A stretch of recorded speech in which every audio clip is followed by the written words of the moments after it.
asalaamaaleykum maa ngi nuyu waa M2D yi fi nekk yépp ak mouvement yi nga xam ne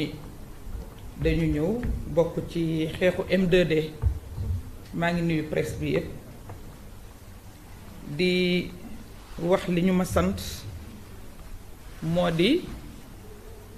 li nga xam ne moo jëm ci li nga xam ne vivre nañ ko fii ci salle bi daaw ci at presque jour pour jour ndax le 12 mars la woon sëriñ bi la xalif général des Mourides yónni doomam di taalibeem il faut que nag ngeen may ma tuuti rek ma replacer contexte bi ak ki sëriñ bi yónni ak ni mu ko yónnee ndax loolu dafay wone sëriñ bi muy yónnee importance bi mu ko jox ki mu yónni mook papa ma bokk ndey ak baay mais mu yar ko muy sëñ Bassirou Mbacké Porokhane ku nekk xam na Porokhane ci yoonu murit ak ci sëriñ bi mais moom la ko dénk mu boole ko ñetti homme politique wala ñeent parce que beneen homme politique bi moom la Ousmane Sonko doon àndal di dem ci sëriñ bi looloo tax bi sëriñ bi di yónnee mu woolu ko bi ñu ñëwee contexte bi mu ñu fekk mooy contexte de mobilisation générale boo xam ni kenn taxawatul ñi yéex a rejoindre le mouvement sax ñëw nañ fekk ci le mouvement debout comme un seul homme comme ni ñu ko waxee kenn nangootu la toog kenn nangootu la dellu gannaaw engagement bu mat sëkk ci diggante boobu la ñu sëriñ bi fekk en 24 heures mu ne nañu suspendre lépp luy manifestation ñu waxtaan ak moom waxtaan ak sëriñ Bass te nag loolu dañuy luy itam la pédagogie de sëriñ Bass parce que bi mu ñëwee dafa mel ni xam na li xew yépp ñu man mii maa doon réguler keroog débat yi ma jox kàddu Cheikh Tidiane Dièye mu wax ko lépp ma jox kàddu gi Alioune Sané mu wax ko lépp Ousmane Sonko wax ko lépp bi ñu ko waxee ba pare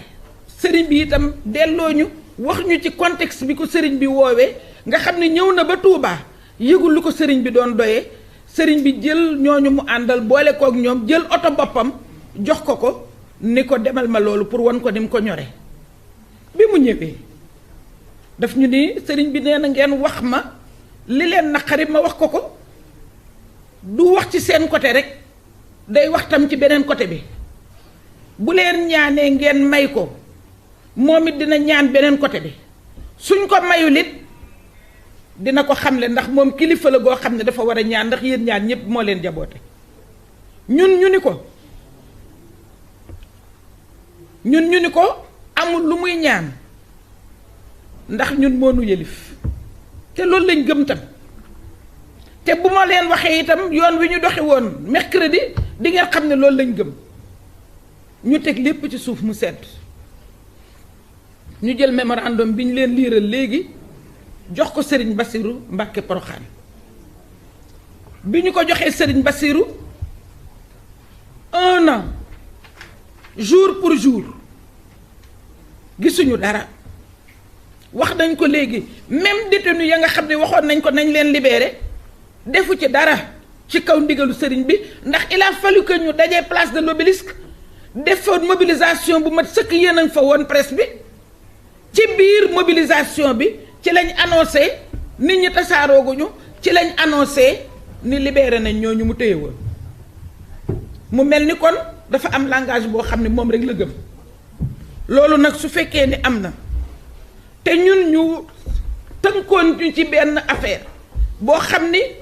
ngëm-ngëm ak cër ak joxe cër ak jàpp ni kilifteef la loolu ñu def ko d'autant plus que bi ñu defee délégation ànd ak waa Yewwi Askan Wi dem sëriñ bi xàmmee ni ñii nga xam ni ñoo nekk ci Yewwi Askan Wi ñoom laa fekkoon ca M2D ñu nangul ma li ma jafe woon moo ko wax ci kàllaama boppam jël ngeen ko vidéo yaa ngi ak ñun mu ni yéen de dama leen a yoral bor boo xam ni yàlla rek laa koy diis ndax mënuma leen koo fay ndax ba may wut jàmm jafe woon na ma lool te yéen a ma dimbale ba ma am jàmm ji ah léegi nag 1 an ñu toog ko la ñu waxoon dara xew ci ñu dem dellu nag ca kam ñu booleeloon donte ni diggante bi am na lu ñu dégg parce que bi mu ñëwee deuxième fois bi ñu sant ko ni ko bul yem ci M2D rek wool force vive yépp woo parti politique yi moom ndaw li di sëñ Bassirou mu def lañ ko waxoon ba tey ci salle bii ñëw présenté ñu chèque bu 50 millions ni sëriñ bi moo leen ko jàppalee ci frais yi nga xam ni yéen a ngi jànkoonteeg ñoom ñu di ci gërëm sëriñ bi ñu demee ci sëñ Bassirou loolu lañ njëkkee delloowaat ci gërëm li ñu gërëmoon sëriñ bi ndax moom daanaka wane woon na yoon su fekkoon ni dafa am benn lu ñuy décoder message bu ñuy décoder ñii bañ ni du ñu dàmp ñi fi jóge ak du ñu dàmp ñi gaañu daanaka sëriñ bi digtaloon na leen lim leen war a digtal ndax wan na leen yoon ñu gërëm ko ci won ko ni ko ña taxawoon di faj li ñuy faj ba sëriñ bi ñëw tey suñu loxo ne arrêté leen ñooñu tey lañ gën a taxaw te ragaluñu itam waaye dañoo tënku ci kilifteef ci kaw kilifteef googu nag moo tax ñu yëg ni de yow génne nañ la ci waaye daf di nag yow yaa waxoon ak ñun suñu mémorandum aussi ci sa loxo lañ ko tegoon ñi doon wax ak yow itam jot nañu yónneentu sëriñ bi xam nañ koy sëriñ bi fonk nañ sëriñ bi waaye yow ci sa bopp yow sëñ Bassirou Porokhane dañoo xam yow yaay kan man ko nag foofu ay universitaire fa nekk ay kilifa fa nekk ay borom mbooloo fa nekk suñu hypothéquer seen engagement seen lutte ñu suspendre ko ngir sa jëmm dañuy dellu si ci yow nga waxal ñu sëriñ bi ni la mu ñu santoon def nañ ko waaye la mu santaane woon feneen ñun gisuñu ko bu boobaa nag suñu jaan day wàcc ndax la nga xam ni santaane na ko wax ko ñii tey booba it sëñ Bassirou nee na sëriñ bu nangu téye seen loxo ñuy dóor parce que loolu lay xaw a nirool ndax médiation moom foo ko déggee rek ci tubaab ak wala fa ci bokk yam diggante ñaari nit la bu nekkee ci diggante ñaari nit nag bu kii bankee loxoom nag keneen ka bank loxoom waaye kii bank loxoom kooku keneen ki jël kàccireem di dóor loolu kenn du ko fi nangul kenn jamono esclavage sax loolu kenn nangu ko waxuma laay nag bañ ko abolir yàgg na te ku nekk nga koy bàkkoo kon loolu la ñu leeral muy rappel boo xam ni c'était nécessaire ñu def ko ñu wëlbatiku itam xamal ko itam ñu ko séqal ak ni ñu mën a dégloo waaye itam ni mën nañoo faj te fu ñu nekkoon daaw ren la raw nag ak loo ci mënti dégg wax dégg nañ fi lu nekk dégg nañ fi bàkku dégg nañ fi dañ ñoo bettoon waaye ñi taxawoon seen taxawaay dañ ko gëm de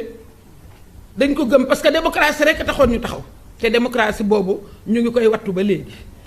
kon nag ñu ngi leen di gërëm di leen sant. jërëjëf honorable waaw mu tënk ko ci français rapidement. Oui, je voudrais revenir sur la question du khalife général des Mourides à pareille époque, on peut dire dernière, à pareille époque, jour pour jour. Parce qu'effectivement, cette médiation était intervenue précisément le 12 mars, à la veille d'une grande manifestation. Une manifestation de mobilisation générale, où toutes les forces s'étaient réunies, toutes les forces avaient adhéré à notre cause, toutes les forces étaient prêtes à intervenir et devaient intervenir le 13. La mobilisation, la manifestation était prévue le 13. C'était un jour qui devait être un jour fatidique pour le pouvoir. C'est en ce moment que cette médiation est intervenue et nous a obligés à suspendre toute forme de manifestation et de suspendre la mobilisation. Après des négociations, après des assurances, je dois dire des gages provenant du khalife général des Mourides par son envoyé Seigne Bassirou Mbacké, nous avons laissé tomber toute forme de protestation, toute manifestation, nous avons dispersé la mobilisation. C'était pas facile, parce que c'était à 24 heures d'une forte mobilisation qui était prévue de la place de l'Obélisque à où vous voulez. Regardez mon doigt. De la place de la Nation à où vous voulez. Donc c'était difficile de disperser cette mobilisation. En face de gens déterminés, qui avait décidé d'en découdre avec celui qui viole les dispositions de la loi, de la Constitution. Donc,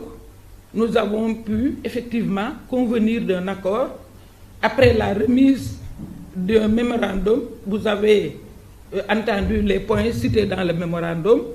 et aucun de ces points n'a été respecté, malgré l'assurance du